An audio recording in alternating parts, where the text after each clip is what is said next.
A man who will up your stress, sir.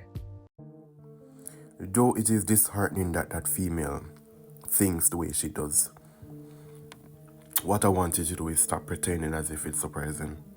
Because you and I know it's not. You and I are also aware that this type of conversation, this type of rhetoric has been going on for years now on social media. Both females, young and old, have been saying the same thing. Personally, I have made peace with a woman's nature a long time ago. It's time for you to do the same. Because if you would have made peace with a woman's nature, you would have understand that that's just a hurt young lady talking. Be it she was hurt by a past romantic relationship or hurt by her father.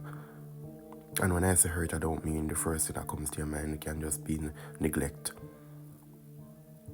Know that you have understand that is simply a hurt young lady or a young lady that is simply trying to get clicks and likes, and that you actually watch that young lady on a podcast that literally names Toxic Talk, so you should not have expected anything better.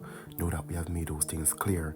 Hear what you're going to do. You're going to take a moment, you're going to take a deep breath, and you're going to reevaluate yourself, identify the priorities that you want in a partner, and then prioritize those qualities when you're seeking a partner.